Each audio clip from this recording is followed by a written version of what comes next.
Kisah hidup mereka tuh berliku-liku itu tuh bisa jadi bensin buat memacu kita untuk menjadi manusia yang lebih baik lagi. Aku yang masih ngerebah-rebahan aja sekalian lihat-lihat TikTok gitu kan, lihat-lihat kucing gitu. Kalau dia udah berpengaruh nih buat dunia, kalau aku masih lihat-lihat kayak gitu. Di saat adekku mendengar kalimat tokoh berpengaruh, siapa nih nama yang terbesit di kepala adik-adikku nih? Einstein kah? Obama kah? B.J. Habibie mungkin? Ahmad Dhani? Haji Ramli? Ketua RT Gang Sari Bakti Depok? Ya boleh aja dong, namanya juga tokoh berpengaruh kan. Mungkin aja Haji Ramli punya pengaruh besar buat Gang Sari Bakti. Perbaiki jalan kek, bangun masjid, ya itu juga termasuk tokoh berpengaruh kok, walaupun skalanya kecil. Yang jelas banyak banget tokoh yang berpengaruh yang ceritanya tuh menarik banget buat kita bahas sama-sama nih. Bukan cuma prestasinya aja, tapi kadang kisah hidup mereka tuh berliku-liku itu tuh bisa jadi bensin buat memacu kita untuk menjadi manusia yang lebih baik lagi. Gadis itu bernama Yusra Mardini.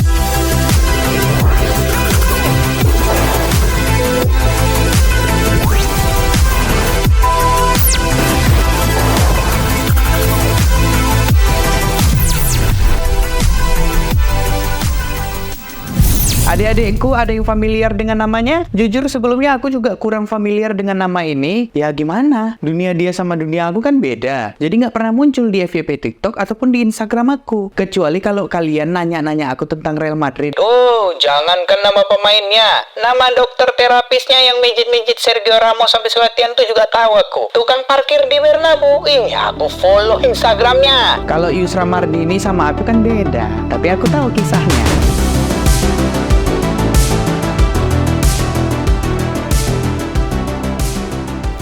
Jadi Yusra Mardini ini gadis muda kelahiran 5 Maret 1998 di ibu kota Syria, Damaskus. Berarti adik anakku dia ya? Tahun 98 tuh berarti sekarang umurnya 26-an lah. Seumuran sama aku tapi agak beda tipis lah. Bedanya doi udah banyak ngelakuin hal positif yang berdampak besar di dunia. Aku yang masih ngerebah-rebahan aja sekalian lihat-lihat TikTok gitu kan, lihat-lihat kucing gitu. Kalau dia udah berpengaruh nih buat dunia, kalau aku masih lihat-lihat kayak gitu. Di masa kecilnya, Yusra ini harus merasakan perang sipil lagi bergejolak di negara tempat dia lahir, Syria bro. Tapi hebatnya dia nih dekku, meski masa kecilnya dipenuhi trauma perang yang mengerikan, dia nggak jadi anak cengeng yang terus dihantui oleh trauma ini. Dia masih berani menyimpan mimpi besarnya, walaupun jujur aja nih, kemungkinannya nyaris nggak realistis kala itu. Apa itu mimpinya? Yusra pengen banget jadi perenang profesional dan bisa ikut olimpiade. Keren nggak tuh? Terlebih lagi ayahnya ini juga mantan perenang profesional yang kini jadi pelatih renangnya dan kakaknya. Dia mempunyai seorang kakak yang berpotensi besar buat jadi perenang handal juga, yang cuma beda beberapa tahun lah dari si Yusra ini. Dia ini deket banget sama kakaknya, teman main, teman latihan, bahkan bisa jadi rival juga karena mereka sering banget diadu sama bapaknya ini pas waktu latihan tanding. Dia tetap bisa teguh sama mimpinya buat ikut olimpiade karena dia punya kakaknya yang selalu support dan punya mimpi yang sama kayak dia. Cuma ya itu tadi, efek tinggal di negara yang sedang berperang, Yusra dan kakaknya harus mengalami tragedi. Rumahnya hancur karena perang, dan mau nggak mau, ayahnya harus ngirim dia dan kakaknya keluar dari Syria agar anak-anaknya tidak menjadi korban perang dan bisa melanjutkan untuk mengejar cita-citanya menjadi si perenang handal. Namun karena akses untuk keluar dari negara ini ditutup,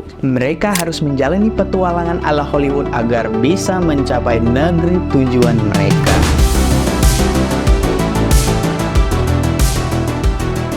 Yusra dan kakaknya beserta puluhan orang lain yang ingin keluar dari negeri itu berkumpul di suatu tempat. Rute mereka cukup membingungkan. Mereka harus transit melewati beberapa negara secara diam-diam agar tidak terdeteksi polisi perbatasan. Mereka harus ke Turki dulu, baru ke Yunani, baru deh dari Yunani langsung ke Jerman. Nah, berarti tujuannya adalah Jerman. Perjalanan ke Turki masih antang-antang aja nih, aman-aman aja, nggak banyak masalah yang mereka hadapi. Namun petualangan berikutnya, wih, kayak neraka dek. Perbatasan jalur darat dari Turki ke Yunani itu cukup dijaga ketat oleh polisi. Mengingat semua penumpang di situ kan ilegal ya. Mau nggak mau ya mereka harus melewati jalur yang ekstrim, yaitu jalur laut. Awalnya Yusra dan kakaknya menolak karena ini tidak sesuai dengan rencana. Tapi apa mau dikata bro, mereka udah terlanjur sampai di Turki. Kalau mau balik lagi ya nggak mungkin. Jadilah mereka nekat untuk ngambil jalur tadi, jalur si laut. Apesnya mereka nggak cuma sampai di situ dekku. Sesampainya mereka dilepas lepas pantai untuk bersiap berangkat, Yusra dan kakaknya kaget ngelihat kapal yang akan mereka gunakan untuk menuju Yunani. Mereka cuma ngelihat kayak semacam bot aja gitu. Ya mungkin kapasitasnya cuma 7 orang lah. Sedangkan mereka semua yang ada di situ ya berjumlahnya tuh 18 orang. Ini sih sama aja kayak bunuh diri itu kata kakaknya. Tapi orang yang dibayar untuk nyeludupin orang ini itu meyakinkan mereka kalau seludupannya ini yang pakai bot ini itu biasanya berhasil. Dari ratusan orang yang mereka seludupin, nggak ada satupun yang gagal sampai Yunani. Tak bener, entah ngibul, kita nggak tahu, itu Allahualam bisawab lah ya. Ini kan aku dapat ceritanya dari si Yusra. Mana tahu aku ada yang berhasil atau enggak. Tapi kita sepakat aja kalau kata si Yusra berhasil, ya udah berhasil semua lah ya. Yusra dan kakaknya pun nekat. Keinginan mereka untuk ngejar mimpi ke Jerman lebih gede daripada takut matinya. Mungkin dalam hatinya mikir kayak gini ya, gas aja lah. Kalau kapal ini tenggelam terus aku mati, ya udahlah. Toh kalau aku balik ke Syria pun aku bakalan mati juga sama peluru-peluru nyasar, ya nggak? Begitulah kata dia, adekku. Enggak sih, itu kata aku. Berangkatlah mereka. Sedari awal perjalanan kelihatan kapal itu kayak tertatih gitu. Mesinnya yang usang, kapalnya kelebihan muatan. Itu pun belum sama barang-barang yang mereka bawa. Dan bener aja, ketakutan yang selama ini ada di kapal itu terjadi. Di tengah lautan lepas, mesin kapal itu ternyata mati, brother. Pecahlah isak tangis di kapal itu. Mulai dari orang tua, anak-anak, masing-masing berdoa menurut kepercayaan dan bahasa mereka masing-masing. Yusra dan kakaknya pun mencari cara bagaimana nih agar bisa kapal ini menyala kembali nih. Beberapa orang di kapal itu juga terlihat berusaha untuk men-restart si mesinnya. Tapi hasilnya nihil, cuma kedengaran suara batu aja.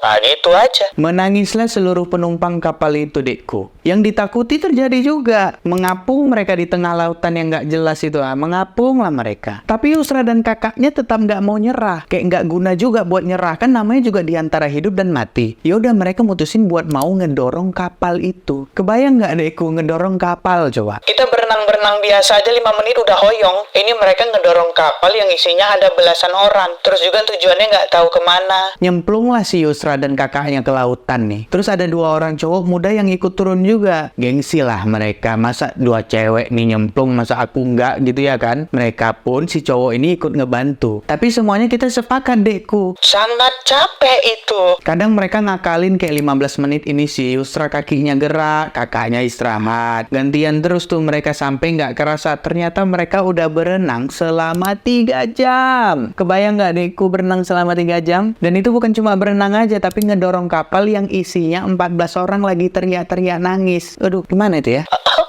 Aduh, nggak tahu lah. Kalau kita nih adekku, jangankan berenang 3 jam, upacara bendera hari Senin cuma 20 menit aja kita udah ngeluh. Ini berenang 3 jam, dekku. Putus-putus lah itu kaki. Belum lagi kepikiran, aduh ada hiu nggak sih ini di bawah aku?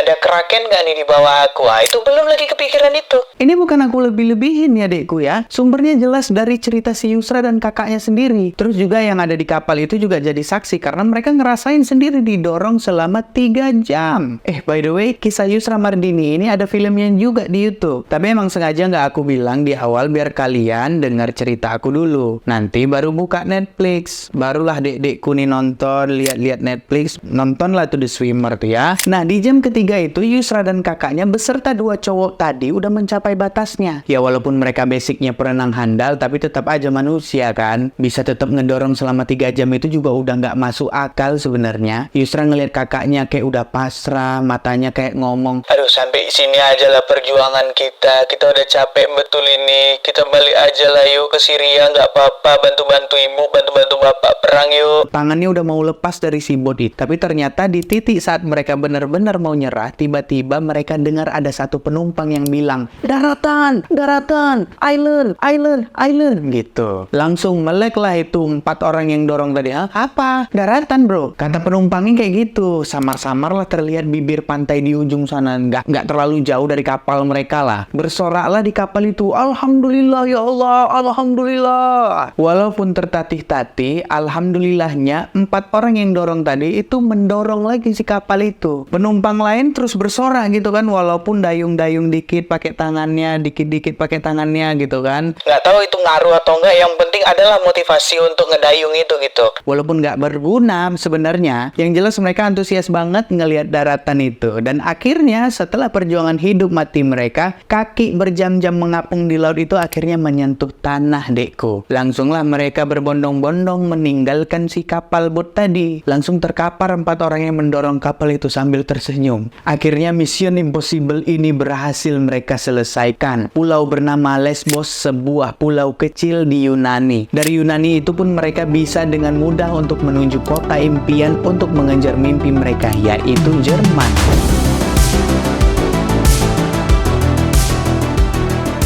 Sesampainya ia di Jerman, tanpa rebahan lama-lama, Yusra dan kakaknya mencari seseorang yang direkomendasikan oleh ayahnya untuk melatih mereka renang, sekaligus mempersiapkan diri mereka untuk mengikuti Olimpiade berikutnya. Bertemulah mereka dengan Mr. Sven Spanish Grip. Aku nggak tahu gimana cara bacanya, maaf kalau salah, lidah Sumatera ini bos. Kalau aku paksain sebut namanya sariawan pula aku seminggu nanti, sebut aja pelatih Sven. Pelatih ini awalnya ragu buat ngelatih 2 kakak beradik ini, namun Yusra dan kakaknya nantang pelatih ini. Coba aja tes kemampuan kami. Kalau kami bisa lebih cepat dari perenang-perenang bapak, kami boleh latihan di sini nggak? Gitu dibilangnya. Dan bener aja dekku, catatan waktu Yusra di atas rata-rata perenang-perenang yang dilatihnya. Tapi tidak dengan kakaknya. Catatan waktu kakaknya Yusra ini dianggap belum pantas buat bersaing di turnamen sekelas Olimpiade. Tapi ini nggak matahin hati kakaknya. Dan kakaknya sekarang banting setir buat fokus untuk ngedukung adiknya ngejar mimpinya ke Olimpiade. Singkat cerita, dengan latihan keras dengan Coach Sven,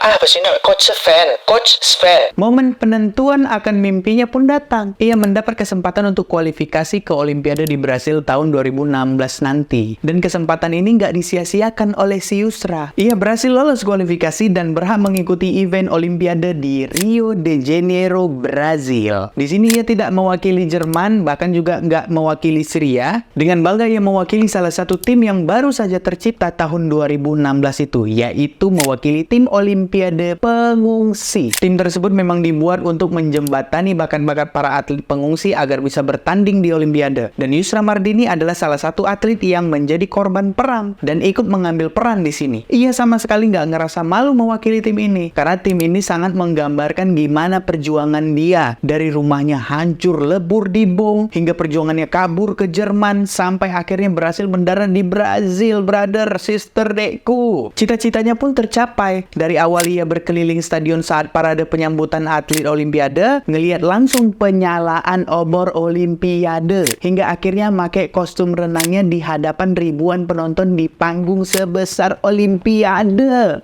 Meskipun dia nggak dapat medali di cabur tersebut ataupun cabang olahraga tersebut, tapi apa yang dirasanya udah melebihi ekspektasinya. Ini udah membuat hati kecilnya bangga terhadap dirinya sendiri. Apalagi orang tua sama kakaknya ya, pasti bangga banget itu. Setelah ini tercapai, ia pun punya mimpi baru, yaitu mengangkat derajat tim yang dibelanya saat itu, yaitu tim Olimpiade pengungsi. Ia yakin kumpulan-kumpulan orang-orang korban perang ini bisa bersaing dengan negara-negara lain. Yusra ini tetap teguh pada mimpinya yang baru itu, karena di tahun 2020 pun ia tetap membela tim pengungsian Olimpiade. Ya meskipun belum meraih medali juga ujungnya, tapi hitungannya udah hebat karena dia berhasil meraih mimpinya bukan cuma sekali tapi 2 kali, yang Brazil 1, yang Tokyo 1. Perjuangannya sampai bisa menjadi kontestan Olimpiade ini mulai tercium oleh media luar. Perjuangannya yang layaknya film Hollywood itu benar-benar menginspirasi seluruh dunia. Yusra mulai mendapat perhatian khusus, ditawari interview buat nyeritain pengalaman ekstrimnya, dan ia mulai berani vokal bersuara perihal perang yang ada di Syria, kamp pengungsian, penyeludupan ilegal. Karena memang Yusra Mardini sendiri yang merasakan bagaimana pahitnya hidup dengan beban kayak gitu. Berkat ini pula, tahun 2016 ia dinobatkan sebagai salah satu remaja paling berpengaruh di dunia versi majalah Time. Penghargaan yang nggak bisa didapat sembarangan oleh orang-orang nih. Apalagi kayak kita nih, nggak bisa tuh dapat kayak gitu, Deko. Dan nggak sampai di situ, Yusra Mardini juga ditunjuk sebagai duta persahabatan oleh International Labour Organization PBB pada 27 April 2017. Ia dianggap mampu mengadvokasi masalah global tertentu untuk memberikan energi positif positif bagi masyarakat dunia. Gila nggak tuh? Emang